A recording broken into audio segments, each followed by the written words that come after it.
The bolt on the stable door had been broken for 6 months. Kit had reported it to Mrs. Garth in March, again in May. And once more in July when the wind off the moor tore the door clean off its upper hinge and sent it swinging into the yard with a crack like a pistol shot. Mrs. Garth had looked at her with the particular expression she reserved for requests that cost money, and said she would see to it when she saw that it was now November. The door still swung. Kit had learned to wedge it shut with a stone she kept just inside the threshold, a grey piece of limestone she'd carried up from the beck 2 years ago, worn smooth on one side from her hand. Every morning she moved it to open the door. Every evening she moved it back. It was a small thing. The stable was full of small things she had learned to manage. She was managing them now, working the brush down the grey Mara's flank in long strokes, her breath misting in the cold. Outside, the sky had gone the color of old pewter, and the wind had shifted. She'd noticed it an hour ago, the way the horses had grown restless, ears swiveling north, the whites of their eyes showing for no reason she could see. She didn't need a reason. She knew what a shifting north wind meant on the moor. Snow before midnight. The road closed by morning. She should tell Mrs. Garth. She kept brushing. The mare turned her head and nudged Kit's shoulder with her nose, a gesture so familiar it required no interpretation. Kit pressed her cheek briefly against the warm neck, breathed in hay and horse and the particular smell of an animal that trusted her, and began to hum. The song had no name. She'd never given it one, and neither had anyone else, because she'd never sung it where anyone could hear. It had been her mother's, or so she'd been told. She had no memory of her mother, only of the melody, which had come to her one night when she was 8 years old, newly arrived at the Garth posting house with nowhere else to go, and had woken with her face wet and her chest full of something with no name either. She'd opened her mouth and the melody had come out, and she'd been startled enough to stop. But the horses had turned toward her. Every one of them. Their ears had swiveled in her direction like weather vanes, all pointing the same way, and their breathing had slowed. And something in their large dark eyes had settled. She had sung it every night since. Only here, only to them. She had once sung it for someone else, someone who would have been 10 years old this winter, if the road had been kinder, if the carriage had been slower, if anyone had stopped. She did not think about this often. She had learned not to. The stable door opened. Kit stopped humming. Her hand continued its stroke down, turn, down, and she did not look up immediately, which was its own kind of information. She had learned that looking up too quickly told people things she preferred they not know. She heard him before she saw him properly. His footfall was wrong for a courier. Couriers moved quickly through posting houses, purposeful and impatient, their attention already 3 stages down the road. This man moved as though he was assessing the space, the exits, the occupied stalls, the position of the groom's lantern. He was doing what she did. She looked up. That he was tall, wearing a traveling coat that had been good quality once and had been made to look otherwise, the top button replaced with a cheaper one, a small repair at the cuff done in thread that didn't quite match. His boots were the problem. They were the right style for a courier, but the mud had only reached his ankles. A man who'd ridden hard from the last stage would have mud to the knee. That he hadn't ridden hard, had ridden fast, and had known where he was going. His hands rested on the top rail of the empty stall beside her. She looked at them the way she looked at everything she needed to understand, without appearing to look. The fingers were long. The right thumb had a scar along the pad, the kind left by a sword guard slipping. The webbing between forefinger and middle finger was unmarked. A courier's hand had ink between those fingers. Always. She returned her attention to the mare. The grey needs water, she said. He'll have it brought. That I am not here about the horse. His voice was low and controlled in the way of a man accustomed to being listened to. Not a working voice. A voice that had been trained, or had simply never needed to compete for a room's attention. I need to know the road to Scotch Corner, closed by morning. She moved to the next stall. There's a north wind. A pause. Not surprise. Calculation. How long? 2 days. Maybe 3. She unlatched the stall. "You're welcome to the room above the yard. Mrs. Garth charges 6 pence." She could feel him deciding something. "The horses," he said. "How many stable here tonight?" She stopped. Turned, not quickly. "Yours. 2 coach horses belonging to a merchant who left this morning, and 3 of ours." "Why?" He looked at her for the first time with what she recognized as actual attention the kind had been withholding until now. His eyes were dark and steady and they moved over her face the way hers had moved over his hands. Gathering information. She had the disorienting sensation of being assessed by someone who was as practiced at it as she was. "You notice things," he said. That it was not a compliment. She understood that I managed the stable. She said. "It's my job to notice things." That he held her gaze for one moment longer than necessary, and then he looked away, and Kit understood that the conversation was over. That had gotten what had come for. Which was not information about the road but information about her. She filed this away. His name, according to Mrs. Garth's ledger, was Mr. Hale. He had arrived with a single saddle bag and a black horse that was the finest animal Kit had seen in 3 years of managing this stable. She knew within 10 minutes of examining its feet that it had been shod in London. The ironwork was from Chettle's yard on the Strand. A mark she had learned from old Tom, who had worked every posting house between York and the capital before his knees gave out. Nobody shod a courier's horse at Chettle's. She moved the black horse from its assigned stall to the one at the far end of the stable, behind the feed store, where the light from the yard lantern didn't reach. In its place she put the grey mare, who was the same approximate height and coloring and who regarded the rearrangement with serene indifference, just a matter of stable management. She told herself. Cold was moving in from the north and the animals needed redistributing. She told herself this while she settled the black horse in its new position, checked its water, and listened to old Tom cough in the corner where he slept on his straw pallet. The cough was worse tonight.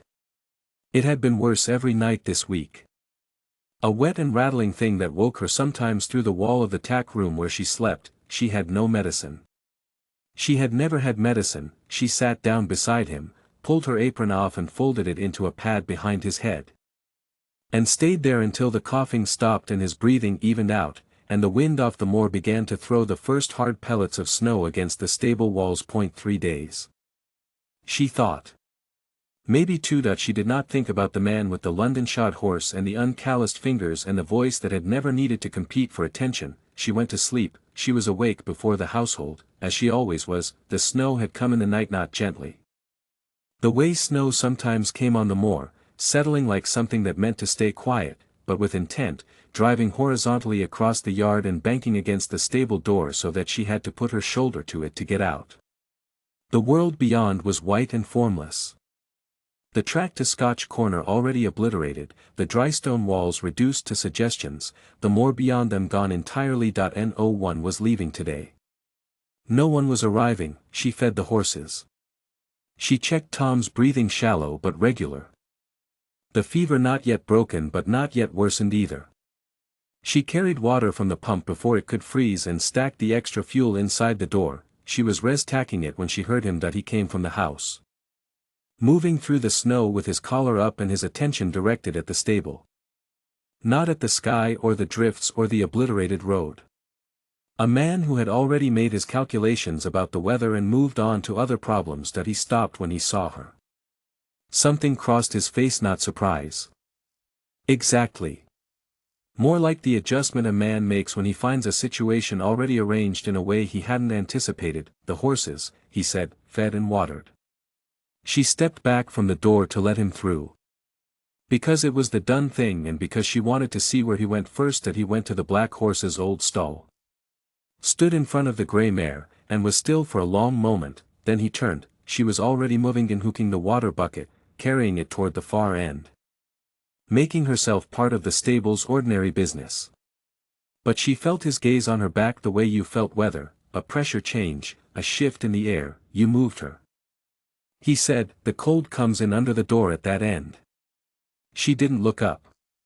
"The black was restless last night. I put her somewhere quieter." Silence. She heard him walk the length of the stable, measured steps, counting. Then the soft sound of him opening the feed store door and finding, beyond it, his horse in the last stall. That he stood in the doorway of the feed store for a moment.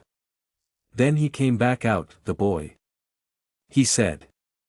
The word gestured toward Tom's corner. "He's not a boy. He's 63. She set down the bucket. "He has a cough. He needed to stay warm." The man looked at Tom for a moment. Tom slept on, indifferent to scrutiny. Then the man reached into his Kawada movement she tracked peripherally, her body making its silent assessments, and withdrew a wool scarf, the kind worn close to the skin. He crossed to Tom's corner and laid it across the old man's chest without ceremony, without waking him. Without any apparent awareness that this was an unusual thing for a courier to do, Kit watched him. That he straightened and turned and found her watching and looked away first. She looked down at Tom. The scarf had slid to one side. She could see, along its inner edge, the faint outline of stitching pattern worked in darker wool, barely visible in the stable's low light. She didn't bend down to look more closely, she already knew what she'd find there. "Thank you," she said, keeping her voice level and her eyes on the water bucket. For Tom that he said nothing. He walked back to the house. She waited until she heard the yard door close. Then she crouched beside Tom and turned back the corner of the scarf. The stitching was a device, a raven, wings spread over a field of crossed salters. She sat on her heels for a long moment, then she stood, picked up the water bucket, and went back to work. The soldiers arrived at 11:30. Kit heard them before she saw them, not the horses, which the snow muffled, but the particular sound of armed men moving with purpose, the creak of leather and the clank of something metal against a saddle ring. She was in the yard carrying fuel when they came through the gate, 5 of them, their horses' breath making clouds in the cold air, their faces set with the particular blankness of men executing orders they hadn't written. She stood where she was and watched them come. The one in front had a lieutenant's bearing and a constable's eyes, the kind that moved over a scene and tallied it before he'd finished dismounting. He looked at T the way he looked at the yard gate and the stable roof. "As part of the inventory, posting house," he said, to no one in particular. "Yes, sir." Mrs. Garth had appeared at the house door, smoothing her apron. Her voice had shifted into the register she used for people who could cause her difficulty. "We've only the one guest at present, a courier by the name of Hale. Wynne stayed since last night. Well, need to see him. Of course. Of course." Mrs. Garth was already retreating into the house, ushering them forward. "Kit, get back to the stable. And for heaven's sake don't stand there gawping." Kit went back to the stable. She set down the fuel inside the door and stood for a moment, listening to the house. Boots on the flagstone floor. Mrs. Garth's voice, high and accommodating. A door opened and closed. She crossed to Tom's corner. The document case was where she'd seen it last night, half hidden under the edge of the feed trough. The leather strap looped over a nail. Had been in too much of a hurry, or had trusted that no one would look there, or both. She heard the back door of the house open. Footsteps crossing toward the stable. She had perhaps 30 seconds. She took the document case from its nail, felt the weight of it, and pushed it beneath Tom's straw pallet, working it flat against the frozen ground, then smoothing the straw back over it. Tom slept on. His breathing was the slow, congested rhythm of a man whose body had decided that nothing outside itself was worth attending to. She straightened, picked up the fuel shed set down, and walked to the far end of the stable. The door opened. 2 of them came in. The lieutenant and one other. They moved with the unhurried thoroughness of men who'd done this before, lifting tack from hooks, looking behind feed sacks, checking each stall with a hand lantern. Professional. Uninterested in her, Kit began to stack the fuel against the wall. She stacked it slowly, because she needed something to do with her hands, and because slow movement was less interesting than quick movement. And because she was trying to think. The lantern was swinging toward Tom's corner. One of them crouched to look under the feed trough. She opened her mouth. The song came out differently than it did at night. At night it was small, a private thing, shaped for horses and for silence. What came out now was something she hadn't known she was capable of, unguarded. the melody carrying into the rafters and out through the gap above the door. The gray mare turned her head. The black horse shifted. Every animal in the stable oriented toward her, the way they always did. And Kit kept her eyes on the fuel she was stacking and let the sound fill the space. The soldier with the lantern straightened up and looked at her. "What is she doing?" he said. To no one but the lieutenant looked over. Looked back at his search. "Leave her." They spent another few minutes in the stable. They didn't find anything. They left. Kit stopped singing, her hands were shaking slightly against the fuel.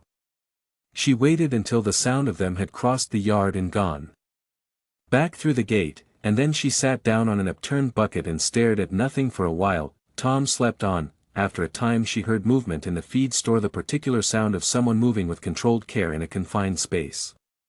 Then the door opened. And the man who called himself Mr. Hale stepped out, without his coat. The collar of his shirt open at the throat. He had been in there since before Shed noticed the document case. Had seen everything that he crossed to Tom's corner and crouched down. She watched him feel along the edge of the pallet until he found the case. He drew it out and held it a moment, checking the straps, the seal. Then he looked up. "You moved this," he said. His voice was quiet. She had the impression of something held under considerable pressure. "Yes." She said, "You went through my belongings that I moved your document case from a place where it would have been found in 40 seconds to a place where it wasn't found at all." She kept her voice even. "I'd call that different from going through your belongings." That he stood. He was taller when he was angry. Ot physically, but in the way his presence organized itself. The way a man occupies space differently when the courtesy has come off. "You had no right to touch it." Something moved through her that was colder than the wind coming under the door. "I had no right." That case. That case was on the floor of my stable."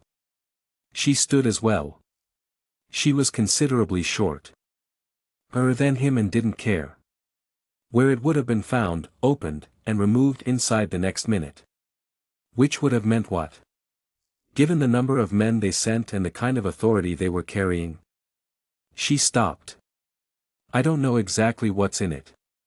But I know what that kind of search means. And I know what happens to people who are found with things that warrant that kind of search." That he was very still. "You moved my horse as well," he said. After a moment. "Last night." "Yes, and the scarf." "You saw what was on it." She said nothing. The silence between them had a particular quality, not hostile exactly, but fully awake, both of them measuring. Shed felt this before, in the seconds before weather broke. "What do you want?" he said. She blinked. "What?" "For your silence. For what you've done this morning." He reached into his coat.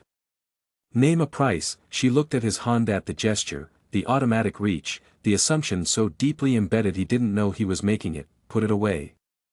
She said, "Miss." "Put it away." She bent and picked up the fallen scarf from Tom's pallet and draped it back across him, tucking the embroidered edge out of sight. "I don't want your money. I haven't told Mrs. Garth anything. I'm not going to. Not because you'll pay me, not to, because I've decided not to." She straightened and looked at him directly. "Those are different things. I'd like you to understand that they're different things." That he stared at her for a long moment. Something moved in his face that she couldn't read, something that might have been the beginning of recalibration, or might have been offense. "That if you'd done nothing," he said slowly. "If you'd left the case where it was, then those men would have opened it and found whatever's in it. And you'd currently be on your way back to wherever they came from." She looked at him steadily. "I know. I was aware of that when I moved it." That he looked down at the case in his hands. Then he set it on the feed trough and rubbed the back of his neck, a gesture so unguarded it seemed accidental. The gesture of a man whose practiced composure had sprung a small and unexpected leak. "That I owe you an apology," he said. She had not expected that. "That I accused you of something you hadn't done," he continued. His voice had shifted, still controlled, but differently so. The control turned inward now rather than outward. "My first assumption was the wrong one. That was unfair." Kit looked at Tom. Tom's chest rose and fell. Your first assumption, she said. Was that ID searched your case for something to use against you? Yes, that's the first assumption of a man who's been in London too long. That he was quiet for a moment. Then something happened at the corner of his mouth that wasn't quite a smile, and was gone before she could be certain. Perhaps. He said, she brought him food at midday not because Mrs. Garth asked her to, but because no one else was going to, and because the alternative was leaving him in the stable with nothing since the previous evening. And she found she couldn't do that. She carried it to the stable rather than the house, on the basis that the stable was safer, and that he'd know that as well as she did. That he was sitting on an upturned crate near Tom's corner when she came in, not doing anything. Just sitting. It was the first time she'd seen him entirely still, and it changed the shape of him, somehow made him look older, or more tired, or simply more present. As though motion had been a kind of disguise. That he looked up when she came in. She set the plate on the feed trough without ceremony and went to check the Mara's water. Sit down. He said, that I have work, the water's full. You checked it an hour ago. A pause. Please, she turned. He was looking at the plate, not at her, and the word had cost him something. She could hear it in the way it sat slightly apart from the rest of his sentence. As though he'd had to locate it from somewhere less familiar. She sat down on the bucket. That he didn't speak immediately. He picked up the bread, put it down again, and looked at his hands for a moment. Outside, the snow had shifted from driving to falling softer now. Steadier. That I spoke badly this morning, he said. Not just the accusation. I spoke as though. He stopped. I'm accustomed to a world where everyone who approaches me wants something. It's a useful assumption where I come from. It is apparently not useful here. Kit watched him. Where I come from. She said carefully, the useful assumption is that everyone who approaches you can make your situation worse. It's not the same thing. That he looked up. You assume bad intent. She said. I assume bad outcome. One of those is about people. The other is about circumstances. They're not the same. That he was quiet for a long time after that. Long enough that the mare shifted in her stall and Tom made the small unconscious sound he sometimes made in deep sleep. And the snow continued its patient accumulation against the door. The document case. He said at last. I should tell you what's in it. You don't have to know. He turned the bread over in his hands. But you should know what you protected this morning. You made a decision without knowing what you were deciding. That seems. He paused. That seems like something I ought to correct. She okayed at him steadily. The stable was very quiet. It's a voting record, he said. Parliamentary. From the past 4 sessions. Names, dates, instructions. And the amounts paid to ensure the vote came out a certain way. He set down the bread. There are 14 names on it. 11 of them are currently sitting members. Kit said nothing. If it reaches Edinburgh, he said. It reaches people who can do something with it. If it doesn't. He picked up the bread again. Didn't eat it. The men who came this morning will keep coming. There will be more of them. I know, she said. That he looked at her. I understood that much from the way they searched. She said. I didn't need to know what was in it to know it was serious. She stood and went to the mare. Eat the bread. You haven't eaten since you arrived. He ate the bread. She didn't look at him again. But she was aware of him in the way she was aware of whether a presence she was tracking without appearing to, noting its changes, making her small adjustments. Outside, the snow fell on. The chimney in the guest room blocked sometime after dark. Kit knew before Mrs. Garth did. She could smell it. The particular sweetness of snow-damp soot, when she went to check the yard at 9 o'clock. She told Mrs. Garth, who told her to see to it in the morning. Which meant the guest room was going to be uninhabitable by midnight and no one was going to do anything about it tonight. She didn't tell the man who called himself Mr. Hale. She assumed he'd work it out. That he came to the stable at 10:30. Carrying his own blanket and moving without particular hurry, which told her he'd already made the calculation and arrived at the same conclusion she had. The stable was warmer than a room with a blocked flue.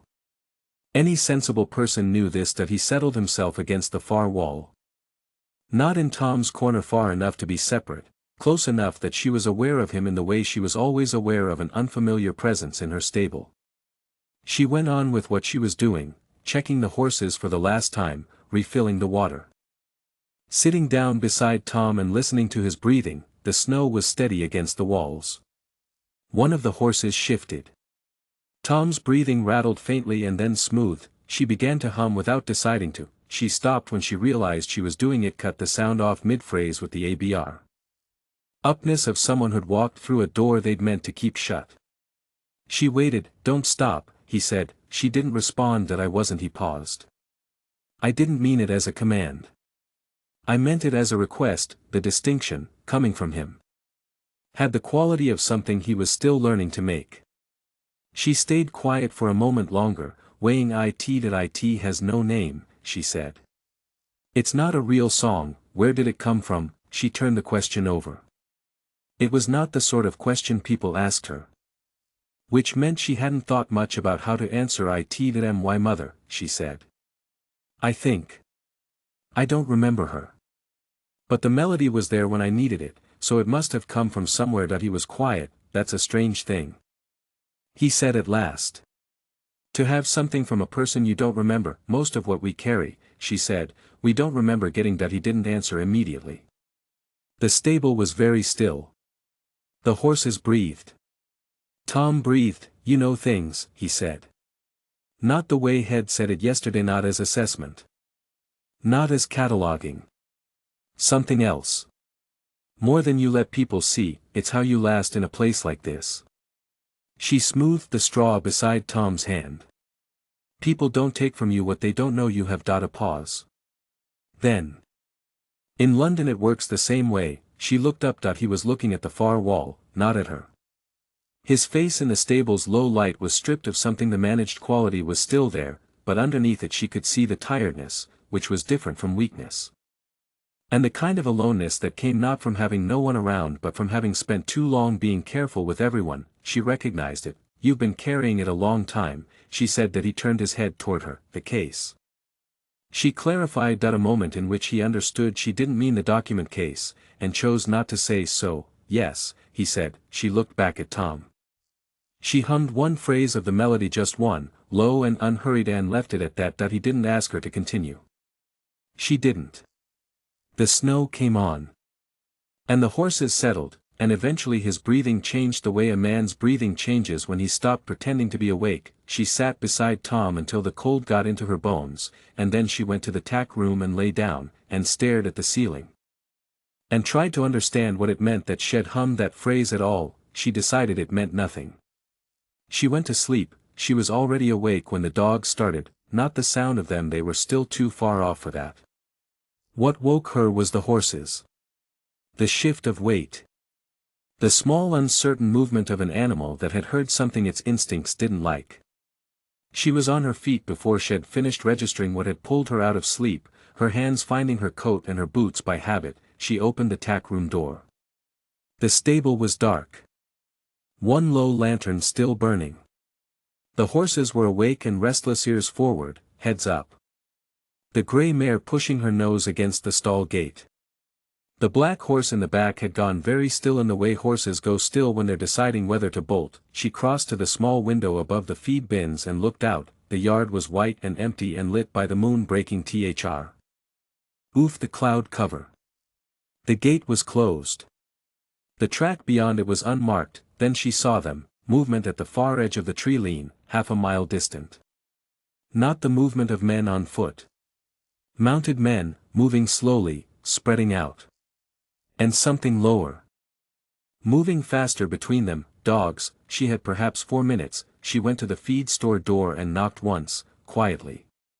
"Get up," she said. "They've come back and they have dogs. Don't make noise." A pause of 3 seconds. Then the sound of him rising. "How many?" 6. "Maybe 7. Dogs I can see too." She was already moving.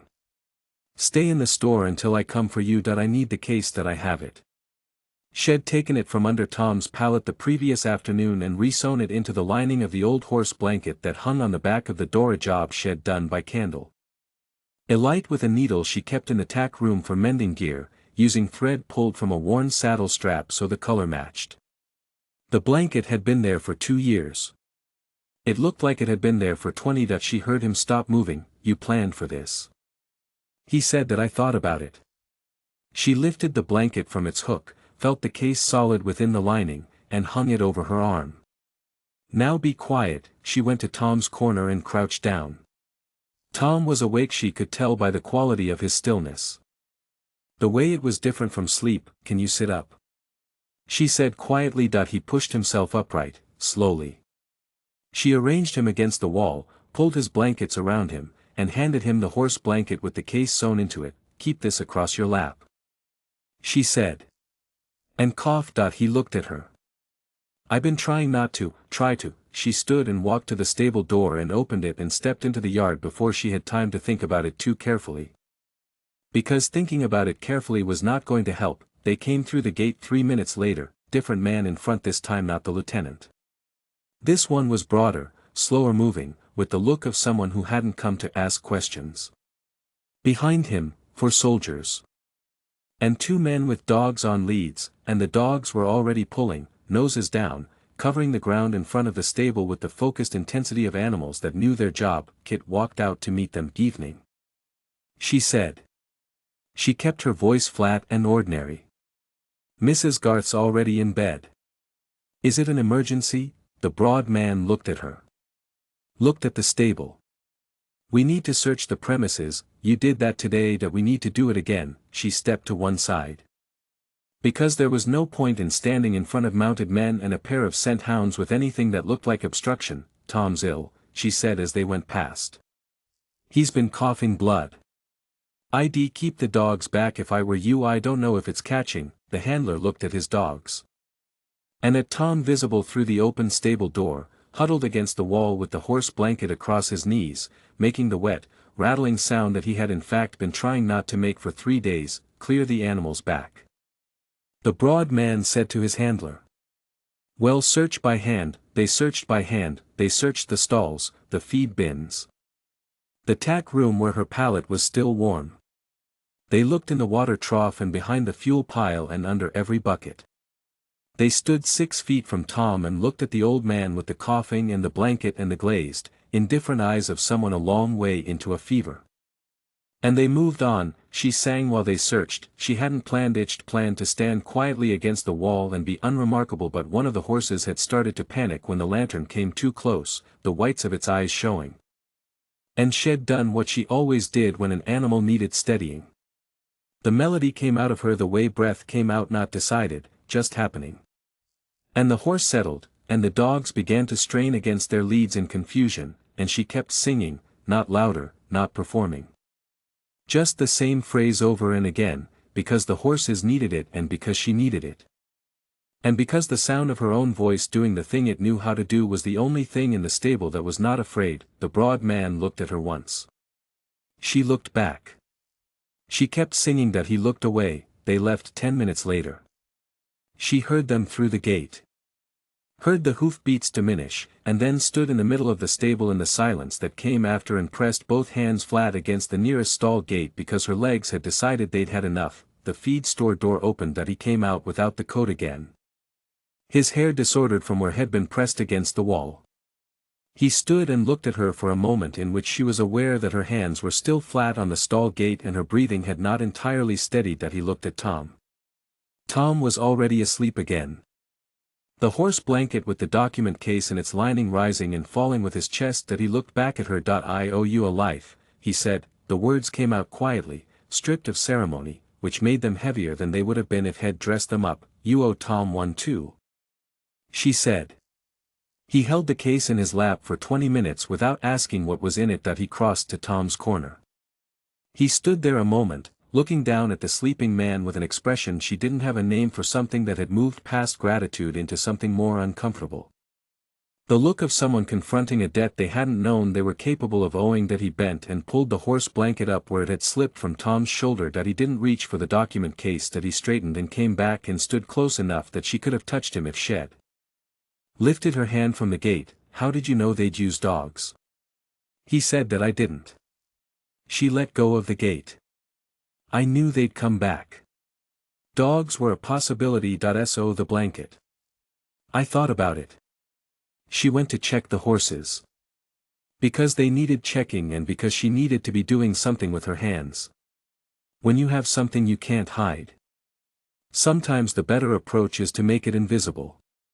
Put it somewhere so obvious that it stops being a thing to look at. That he was quiet for a long moment. A sick old man's blanket. He said. No one searches a sick old man's blanket. She ran her hand down the Mara's nose. No one wants to get that close. She heard him exhale, not quite a laugh, not quite a sigh. Something in between that she thought might be what relief sounded like in a man who'd forgotten how to feel it. Simply, "What's your name?" he said. "Your full name?" She turned. "Catherine Oakes," she said. "Everyone calls me Kit." That he looked at her steadily. "Nathaniel," he said. And then, after a pause that had weight in it, "Ashworth." She waited for the rest. That he didn't add a title. He just looked at her with the even, slightly braced quality of a man who'd just handed someone something and was watching to see what they did with it. She filed the name away. She'd heard it somewhere, the edge of a conversation, a year ago perhaps. Or two. Something to do with Parliament. Something to do with the north of England. Nathaniel Ashworth, she said. Yes. She held his gaze for a moment, deciding whether to push on it. Decided not to. There was time enough for what his name meant. Tonight the stable was warm and Tom was sleeping and the men with dogs had gone away, and those were the things that mattered. There's still fuel to stack, she said.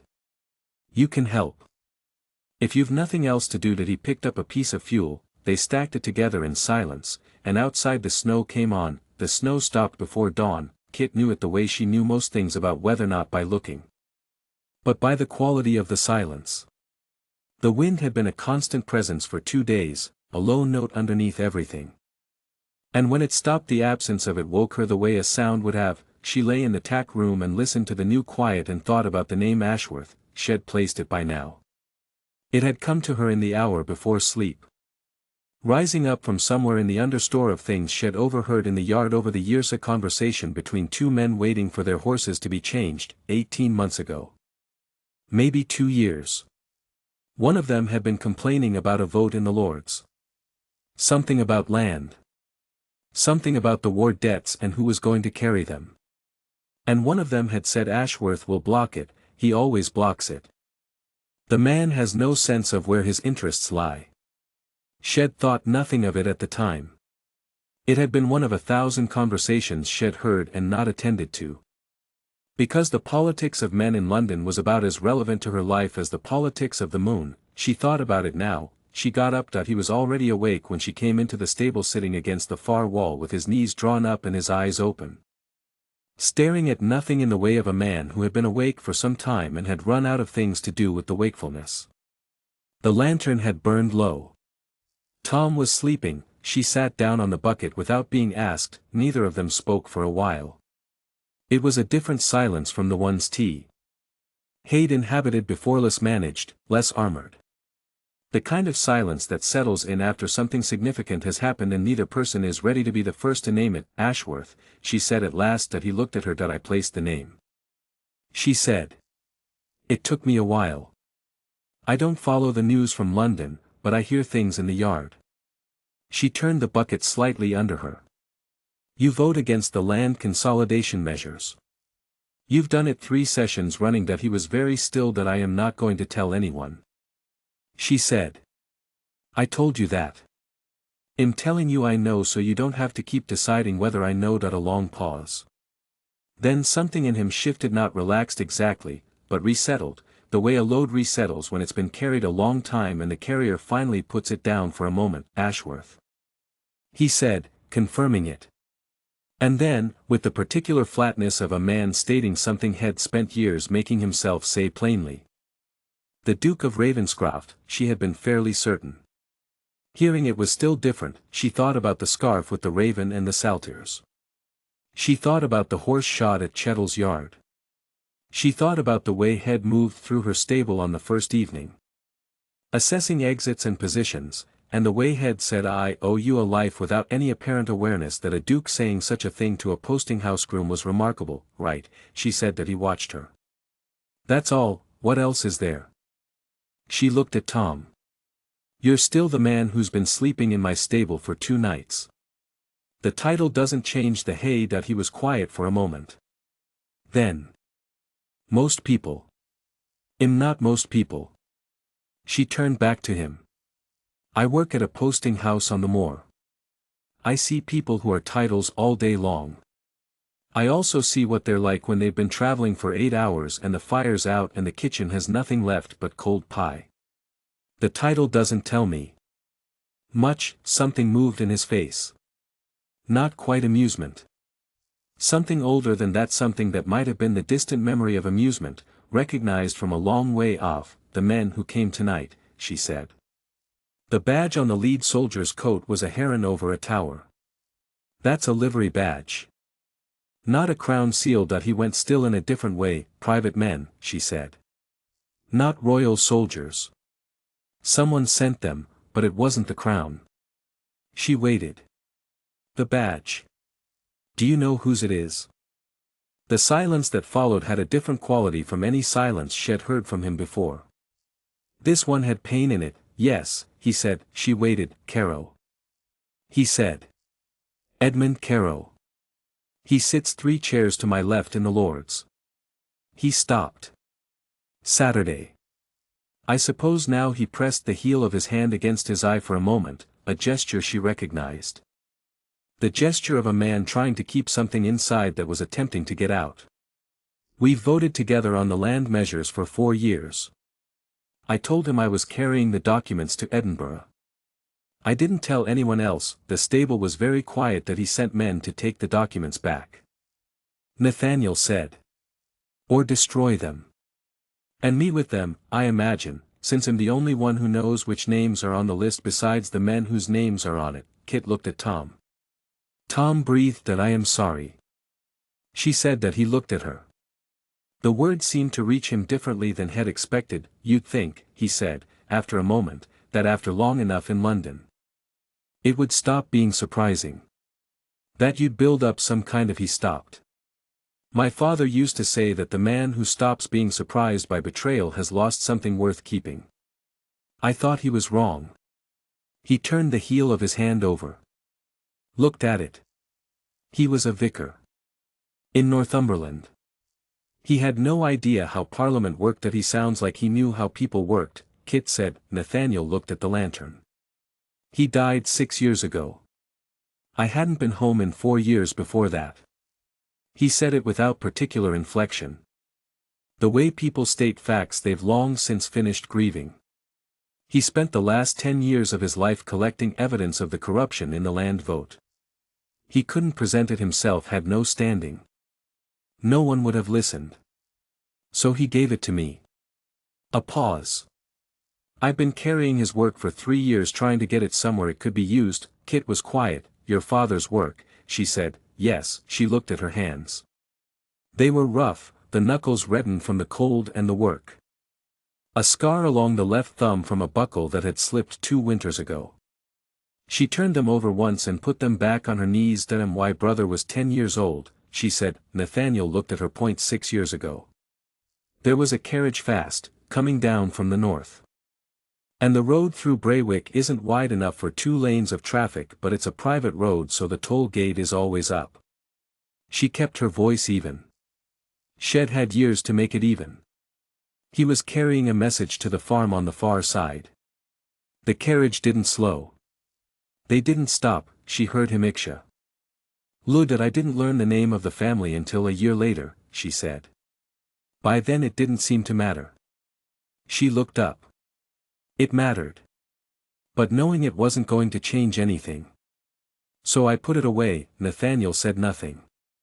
He was looking at her with the careful, complete attention of a man who understood that some things shouldn't be answered, that the right response to certain kinds of telling was simply to receive it. That I don't know if it was your carriage. She said. I'm not saying it was.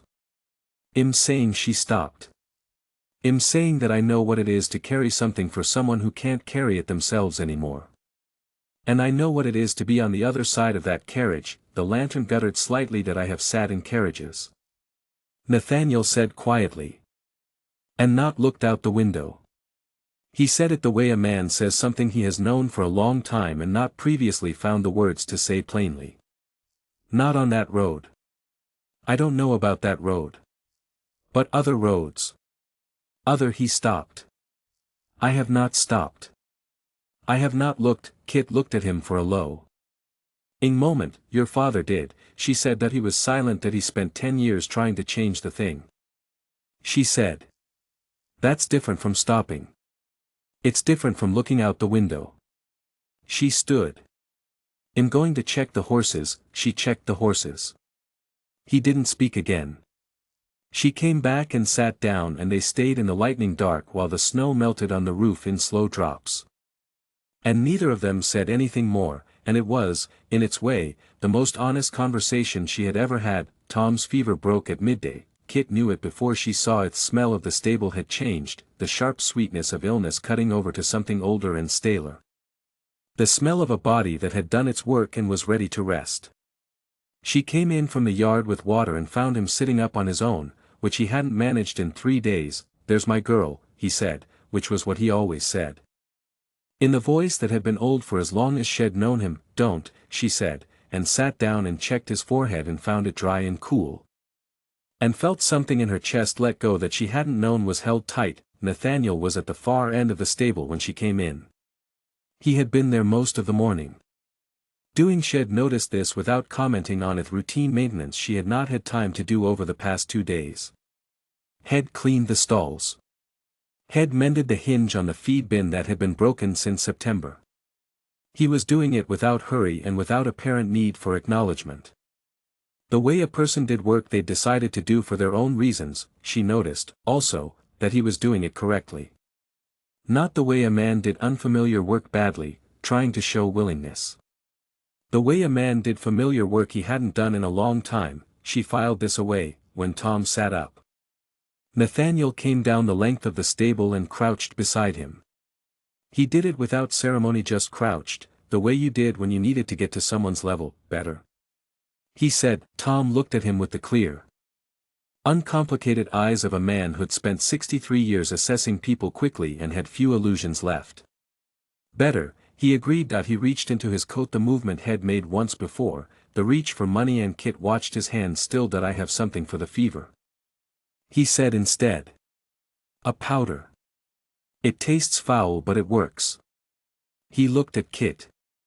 If you'll allow it. She got up and found a cup and water from the kettle she kept warm over the small iron grate. He took a small twist of paper from an inner pocket and tipped it into the water. She watched his hands, the care with which he measured, the slight hesitation before he handed it to her, giving her the chance to refuse. She took it. She gave it to Tom. Tom drank it with the expression of a man who'd drunk worse. Foul. Tom confirmed, yes.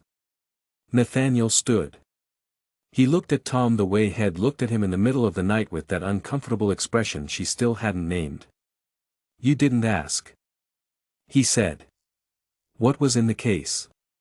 You held it for 20 minutes and you didn't ask. Tom shrugged with one shoulder. Wasn't mine to ask about. Nathaniel looked at him for a moment longer. Then he looked at Kit. She was watching him. She didn't look away. He opened his mouth. Closed it. Tried again. There are things, he said carefully, that I have not. He stopped. I don't know how to say this properly. Try the simple version, Tom said. A brief pause. I am not accustomed to being helped. Nathaniel said. By people who want nothing from me. I don't know what to do with it. Tom considered this with the unhurried patience of a man who had nothing else pressing. That's a problem, he said at last. Yes, simple version of the solution, Tom said. Is you say thank you and then you remember it. He coughed once, productively, and settled back. My girl tell you the same. Nathaniel looked at Kit. Thank you. He said. The words came out stripped of everything except the fact of them. Kit looked at him for a moment. Then she looked at Tom's empty cup. There's still fuel to bring in. She said. If you're looking for something to do. He brought in the fuel. Tom watched him do it with the expression of a man arriving at a conclusion he'd had no trouble reaching. When Nathaniel went out for the second load, Tom caught Kit's eye and gave a single nod of his head. Kit picked up her brush and went to attend to the horses and said nothing at all, because there was nothing she intended to say. And because the back of her neck was warm in a way that had nothing to do with the fire, the road to Scotch Corner was visible again by afternoon, not passable. The drifts were still knee-deep in the low places. And the sky had the flat white quality that meant more weather before nightfall, but visible, which meant it would be passable by morning. Kit stood in the stable doorway and looked at it and felt the 3 days contracting around her. Becoming the size of something that could be held and examined, she went back inside and began the evening work. Nathaniel had been quiet since midday. Not the managed quiet of the first day, or the watchful quiet of the second night, a different kind, turned inward. As though he was sorting through something he hadn't finished with yet. He moved around the stable without getting in her way, which she had come to understand was its own form of consideration. Tom was sitting up, eating the bread Kit had brought from the house. His color was better. He ate slowly and with concentration, the way a man ate when his body had remembered that eating was something it wanted to do. "Storm's breaking," Tom said, without looking up from the bread. "Tomorrow morning." Kit said. Tom nodded. He looked at Nathaniel, who was standing near the door. "You'll be off, then, tomorrow morning?" Nathaniel said. Tom chewed. Looked at Kit. Said nothing. Kit went on with the horses. They came at dusk, not the same men as before. She registered this before she registered anything else. The horses were different, the formation was different, and there were only 3 of them. Which was not reassuring. 3 men sent to do a specific job were more dangerous than 7 men sent to search. She was in the yard when they rode through the gate. She had the water bucket in her hands. She held it and watched them come. The man in front was not in uniform. He wore good travel clothes and a hat pulled low, and he moved with the authority of a man who did not need a uniform to communicate what he was. Behind him, 2 others. One of them she recognized, the broad man from the night before, who had searched by hand and kept the dogs away from Tom. The man in front looked at her. He had mild eyes and a careful mouth, the kind of face that was easy to forget, which she suspected was not an accident. "We're looking for a man traveling under the name Hale," he said. Conversational. Almost polite. "We have information he's been staying here." "Had a man by that name?" Kit said. "Left yesterday." He looked at the yard. At the stable. At her. In the snow. That he was anxious to get on. She kept her voice level. "I told him the road was bad. He went anyway." The mild eyes moved over her face with a thoroughness that had nothing mild about it. "You wouldn't mind if we looked around?" "The last set of men who came looked around twice," she said. "Mrs. Garth's going to want something for the inconvenience, is all I'm saying." That he looked at her for one moment longer. Then he dismounted. They went into the stable. Kit followed them. Because she was not going to stand in the yard and wait for whatever was going to happen without her. Nathaniel was not visible. The black horse was in its back stall, standing quietly. Tom was in his corner, apparently asleep. The horse blanket, the one with the torn lining where she had removed the document case that morning, across his knees. The man with the mild eyes went to the black horse first. He looked at it for a long moment. He looked at the stall number. He looked at the arrangement of the stable. Then he reached into his coat and produced a badge on a chain and held it out. That it was a heron over a tower. Nathaniel stepped out from the feed store. Kit had not known he was going to do it. She had no warning, simply appeared, the way a decision appears when it's been made before you're aware of making it. And stood in the stable with his coat on and his face composed, and looked at the badge in the man's hand. "Edmund sent you," he said. The man with the mild eyes looked at him. Something crossed his face that Kit could not read. Not surprise. Not satisfaction. Something more complicated. Something that might have been, very briefly, regret that he wants the documents returned. The man said. And an assurance that this goes no further. An assurance. Nathaniel's voice was perfectly even. He sent 3 men and a heron badge for an assurance that he sent 3 men because the first 7 were apparently insufficient. A pause. He's not asking for anything unreasonable. Ashworth. You keep the seat. You keep everything. The documents are returned and the matter is closed. The matter, Nathaniel said, is 14 names and 4 years of bought votes and my father's 10 years of work before that. Your father, the man said carefully, was a vicar in Northumberland. He had no standing to. He had every standing. The evenness cracked, just slightly. On that. He was a man who paid attention to what was being done with power he didn't have and couldn't get. That's not a disqualification.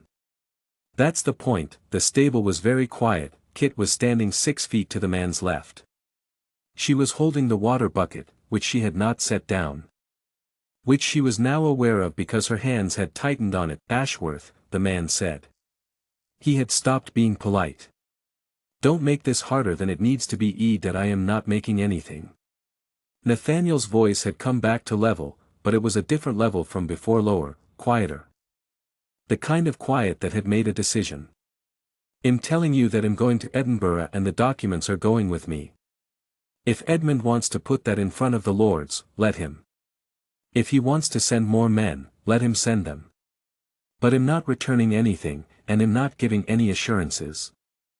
And if you were sent here to do something other than deliver a message, then I suggest you think carefully about whether Edmund's continued goodwill is worth what that will cost you. The man with the mild eyes looked at him for a long time, then he looked at Kit. She did not look away. The woman knows, he said.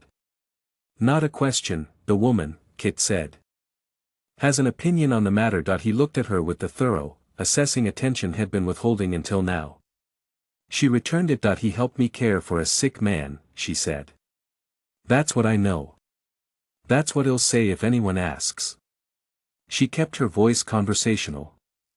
The rest of it is politics. And I don't know anything about politics, and neither does Mrs. Garth, and neither does Tom, who is 63 years old and has a cough. She tilted her head toward Tom's corner. Tom, who had been awake and following every word of this exchange with the practiced invisibility of a man who'd spent decades being overlooked, produced a cough of impeccable timing and conviction. The man with the mild eyes looked at Tom, looked at the heron badge in his own hand, looked at Nathaniel. He put the badge away. Carol will hear about this, he said. Yes. Nathaniel said. He will. That's inevitable now. The question is what he does with it. A pause. You could tell him the documents were destroyed. That would give you both time. The man looked at him for a long moment. You're offering me a way out. That I am offering Edmund a way out. What you do with it is your business. Something passed across the man's face, that complicated expression again, the one that might have been regret. He turned and walked out of the stable. After a moment, the other 2 followed. Kit heard the hoofbeats crossing the yard, and the creak of the gate. And then the diminishing sound of 3 horses moving away through the softening snow. She set the water bucket down. Her hands had left marks on the handle. Nathaniel stood in the middle of the stable and looked at nothing for a moment. Then he looked at Tom. Impeccable timing. He said. Tom coughed again, more moderately.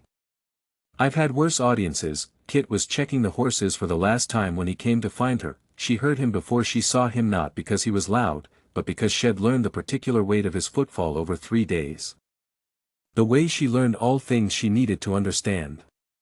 He stopped at the entrance to the Mares stall and leaned against the post and watched her work. She kept working. That I need to tell you something, he said. Before tomorrow. You already told me. She moved the brush in long strokes. Ashworth, Duke of Ravenscroft. Documents. Edinburgh. That's not what I mean. He paused. I mean, I want to tell you what I actually told you, versus what you already knew. She stopped brushing, because. He continued, I have been sitting with the question of what you knew and when you knew it, and I find the answer is more than I gave you credit for, and significantly earlier. She turned. He was looking at her with an expression she hadn't seen on him before, open, slightly wary. The expression of a man who had arrived at something he wasn't certain how to handle. The horse, he said. You moved it the first night, yes, because of the shoes, Chettle's yard, on the Strand. She said. Nobody shoes a courier's horse at Chettle's, and the mud, only to your ankles.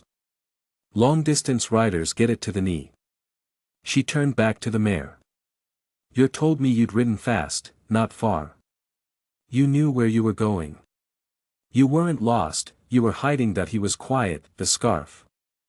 He said that I saw the device the second morning. Raven over crossed Salters. I knew it was a family badge. I didn't know which family until you gave me the name, but you knew I wasn't. I knew you weren't a courier from the first 10 minutes. She moved to the next stall. The way you moved through the table. You were counting exits. Assessing positions. You have a sword scar on your right thumb and no ink on your fingers and a voice that's never had to compete for a room's attention. Silence. You knew all of this. He said. From the first evening that I know things about people who come through this yard, she said. It's how you last in a place like this. You said that before. It's still true that he came away from the post. Not toward her, just away from it, into the middle of the stable.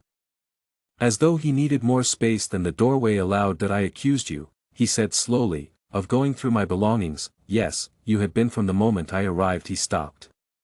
You knew I was in trouble before I told you anything. You moved the horse, you moved the case. You another stop. I came in here and accused you of the one thing you hadn't done, and you've been protecting me since I walked through the gate. She set down the brush. Turned to face him properly. Yes. She said. The words sat between them. He looked at her for a long moment. His face was doing something she'd seen glimpses of over 3 days, but never the full version of the managed quality. Entirely gone, nothing held back. Just the face of a man looking at something that had undone him slightly and was not trying to conceal that it had. I don't know what to do with that. He said. You don't have to do anything with it. She picked up the brush again. It happened. That's enough, Kit. She stopped. He said her name the way Head said please the first time, with the slight effort of a man who'd located something from somewhere less familiar. Not a command. Not a negotiation. Just her name, said as though it meant something to say it. She looked at him. Thank you. He said. Not for the case. Not for the songs or the blanket or the timing of Tom's cough. For he seemed to be working out how to say something he hadn't said before. For treating me as though I was worth the trouble before you knew whether I was. She considered this. That I didn't know you weren't. She said. That seemed like reason enough. He looked at her for another moment. Then something in his face settled, not closed, but arrived. The way a journey arrives. Outside, the snow had stopped entirely. Through the gap above the stable door, the first stars were appearing in the cleared sky over the moor, cold and certain and very far away. The road will be open by morning, she said. Yes. She went back to the horses. He stayed where he was, and the stable was quiet around them, and neither of them said anything more. Because nothing more needed saying. Yet that he was gone when she woke. She knew it before she checked. The stable had a different quality to its silence. The way a room feels different when the number of people breathing in it has changed. She dressed without lighting the candle and went out into the pre-dawn gray and stood in the yard and looked at the gate, which was closed, and the track beyond it, which bore the marks of a single horse moving at speed toward the north. He had left before first light. Of course he had. The road was open, the documents needed to reach Edinburgh. And staying longer would have served no purpose she could name. She stood in the yard for a moment, then she went inside and fed the horses and brought Tom his bread and did not think about it. He came back at noon. She was in the yard splitting fuel when she heard the hoofbeats. And she knew before she looked up that it was him, not because she'd memorized the sound of his horse, she told herself, but because the pace was familiar, and because no one else was expected. She set the axe down and waited. He came through the gate alone. The black horse moving easily through the softened snow, and dismounted without ceremony. He was carrying something under his arm, a leather folder, thin, which was not the document case. He looked at her. She looked at him. You left. She said that I needed to get the documents to the courier point before the next weather comes in. He looped the reins over the gate post. There's a man in Scotch Corner hole. Take them the rest of the way. Reliable. He's done it before. So they're gone, they're gone. He came across the yard. Stopped. FO. You are feet from her. I came back. She picked up the axe. Put it against the block. Did not swing it. Why? She said that. He looked at her steadily. Because I have things to do here that I didn't do this morning. Because I left before you woke. Which was? He paused. That was not well done. I knew it was not well done before I'd reached the first milepost. You had to go. That I had to go. I didn't have to go without a word. He looked at the axe, the block. The yard around her. I've spent a long time leaving without a word. It's a habit I've had occasion to examine, over the past several hours, and find wanting. She looked at him. Mrs. Garth, he said, and I have had a conversation this morning, in Scotch Corner, by letter. Which she received via the inn's boy. Kit blinked. You wrote to Mrs. Garth? That I did. He reached into his coat and produced a folded paper. She has agreed, in exchange for what I gather is a considerable sum, to release you from your contract. Effective immediately. Or whenever you choose. He held the paper out. It's yours. No conditions. She looked at the paper. Did not take it yet. You bought my contract. She said that I ended your contract. There's a difference. He kept holding it out. You're not obligated to me. You're not obligated to anyone. That's the point. She thought about Mrs. Garth. About the broken bolt on the stable door that had never been fixed. About the 9 months remaining on the term sh. Ed signed when she was 19 because there had been nowhere else to go and no one asking. She took the paper. It was brief, businesslike, Mrs. Garth's cramped hand confirming the terms. At the bottom, a figure that made Kit close her eyes briefly. That's too much. She said, it's what she asked. You shouldn't have paid it. I've paid considerably more for considerably less, he said. This was not a difficult negotiation to conclude. She folded the paper. Held it. Tom. She said, I've arranged for Dr. Fenwick from the village to come tomorrow. He'll stay until Tom is fit to travel. He paused. Or to stay. If Tom prefers it. I've spoken to the doctor about ongoing care either way. Kit looked at the gate. The track. The moor stretching away beyond it into the grey November afternoon. You arranged all of this morning. She said that I had 4 hours. I made use of them. She turned back to him. Why? That he met her eyes. You know why? That I'd like to hear you say it. A pause. Something crossed his face. Not reluctance. But the expression of a man choosing words with care because the words mattered, because you are the most honest person I've met in longer than I can remember, he said. Because you saw me before I told you who I was. And treated what you saw as worth your trouble. Because you have a dead brother and an old man you feed and a song with no name and a stable you've held together with a limestone wedge for 2 years. He stopped. Because when I sat in this yard on the first morning and watched you move through the war.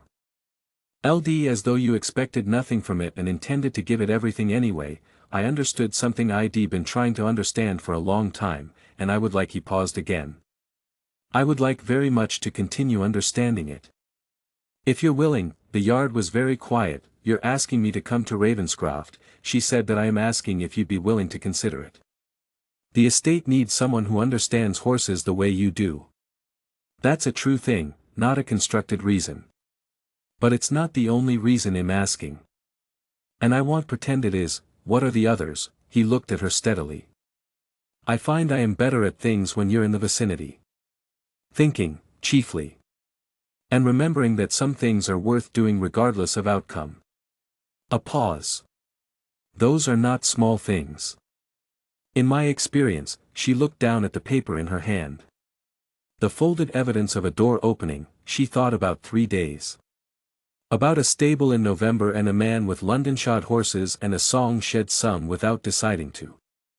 About a word said simply in the dark. Nathaniel. About the weight of her brother carried for 6 years and the strange lightness of having set it down, briefly, in front of someone who had not flinched. Tom comes. She said, Tom comes, not as a servant, not as anything he doesn't choose to be. She was quiet for a moment. That I have one more condition. She said that he waited. The bolt on the stable door has been broken for 6 months. She looked at him. If I come to Ravenscroft and find that sort of thing left undone, I'll fix it myself and send you the bill. Something moved in his face, the thing that wasn't quite amusement but was something older and better than amusement, the thing she'd seen for half a second on the second day and not seen again until now. That seems entirely reasonable. He said. She looked at the gate one more time. She thought about 19 years old and nowhere to go. She thought about Tom's nod yesterday, which she had declined to acknowledge and which had been right anyway. She thought about a melody her mother had left her. Carried through 15 years of not knowing why, arriving here. All right, she said it the way you say a thing that has been true for longer than you've admitted, not with surprise, but with the particular relief of stopping the pretense that it wasn't. She went to tell Tom that he was sitting up when she came in, the better color still in his face, the borrowed scarf still around his shoulders. He looked at her expression and looked at the yard door behind her and said nothing. Which was its own kind of answer. We're leaving tomorrow, she said. If you're well enough. Where to? Ravenscroft. Tom was quiet for a moment. He looked at his hands. He looked at the horses. He looked at her. Long way from Braywick. He said, yes. That he picked up the bread she'd brought earlier and took a bite. Chewed. Looked at the door. Good, he said. She went back to the yard. Nathaniel was still there, standing by the gate where she'd left him, not having assumed anything. She picked up the axe. There's still fuel to split, she said. If you're staying the afternoon, that I am staying the afternoon. That he found the second axe behind the door, which he had to look for, which meant he hadn't known where it was. Which she noted as one more thing to add to the ledger of what he did and didn't know how to do. He was good at the splitting, efficient, economical, but he started with the wrong end of the block and she showed him without comment and he adjusted without comment. And they worked in the pale winter light until the fuel was done and the afternoon had gone gold at the edges. Neither of them said anything more. There was nothing more that needed saying. They had said the things, and the things had been received, and the rest was time, which there was now. Apparently, enough of. The Ravenscroft stable was larger than the Garth posting house entire. Kit stood in the doorway on a February morning and looked the length of a 12 stalls, a tack room that had actual walls, a hayloft with a ladder that was properly bolted to the uprights, and felt the strangeness of a space designed to be cared for rather than merely survived. She went in. The horses were good stock, better than she'd worked with before. But they had the slightly distant quality of animals that hadn't been handled consistently. She spent the first morning introducing herself to each of them in the way she'd always done, slowly, without agenda, letting them come to her terms rather than herself. By afternoon the nearest three were following her movements with their ears in the particular attentive way that meant she had started to become part of their world. Tom had a room above the stable. He said it suited him. It did suit him. She could hear him in the mornings moving around with the unhurried confidence of a man who knew where everything was and didn't have to wonder whether he'd be allowed to use it. Nathaniel came to the stable most mornings. Not early, not her early, but before the household was properly awake. In the in-between time that belonged to no particular obligation. He came in his working coat and asked questions that were sometimes practical and sometimes not, and she answered them with the same directness she had used in the posting house yard. Because that was how they had started and she saw no reason to change it. One morning in late February he came in and found her with the newest horse, a young bay gelding who had arrived the previous week from a sale in Doncaster and had not yet decided what to make of his new situation. She was standing at the edge of his stall, not reaching in, just being present.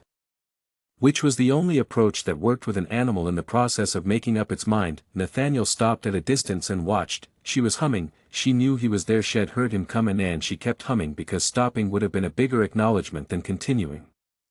And because the gelding's ears had settled since she'd started and she didn't want to interrupt that, she hummed the phrase through once.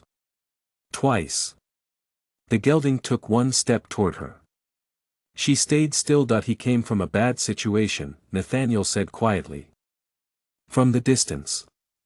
The sale record said neglect, but one of the grooms said there was more to it than that I know. She said. You can tell by how he holds his weight. He doesn't trust that the ground is going to stay still under him." Nathaniel was quiet. The gelding took another step. His nose was 6 inches from Kit's hand. "He'll be all right," she said. "He just needs to know the ground is going to stay still." She felt Nathaniel looking at her rather than the horse. She turned her head, not quickly, that he was standing in the middle of the stable with his coat open and his expression entirely unmanaged, no arrangement to it. No consideration of what it was communicating. Just looking at her the way she'd seen him look at nothing, in the small hours of the second night, except that this was not nothing. She held his gaze, the gelding's nose touched her hand, she didn't look down. She kept looking at Nathaniel.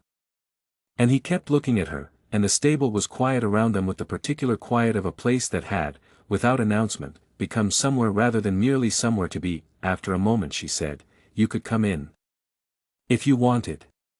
"He won't mind now." Nathaniel came in. He stood beside her, close enough that she was aware of the warmth of him, and looked at the young horse that was learning to trust the ground, and said nothing, because there was nothing that needed saying, and because they had both, at some point in the past 3 months, gotten rather good at that. It was Tom who said it first, because Tom had no patience for the obvious going unacknowledged. He said it on a Thursday in March, when Nathaniel had stayed past noon and then past the afternoon and then past dinner. Which had happened once or twice before, but not quite like this, not with the quality of a man who had stopped tracking whether he ought to go. Tom waited until Nathaniel went to check on the bay gelding, and then he looked at Kit and said, "That man is not going anywhere." Kit was mending a bridle. "He lives here," she said. "He doesn't need to go anywhere, you know what I mean." She kept her eyes on the bridle. "I am 63. He said. "I've earned the right to say the obvious thing." He settled back. "He looks at you the way the horses look at you when you start to sing. Like everything else stops being interesting." She didn't answer. "Kit," Tom said. She looked up. He was watching her with the clear, unillusioned eyes she'd known for 15 years, the eyes that had never asked more of her than she had to give, and had always known, without being told, what she had. "It's all right to want it," he said. "Whatever it is." She looked at the bridle in her hands. She thought about a limestone wedge and a bolt that had never been fixed, and a melody that had no name until someone gave it one.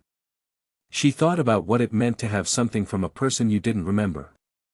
Carried through years of not knowing why, arriving somewhere, she set down the bridle. Nathaniel was at the far end of the stable, talking to the gelding in the low, even voice had learned somewhere in the past months, not a command, not a question. Just a presence. The gelding had his ears back and then forward and then settled, and Nathaniel's hand rested on the horse's neck with the easiness of a man who'd learned to be still in the right way. He looked up and found her watching. He didn't look away. She walked toward him.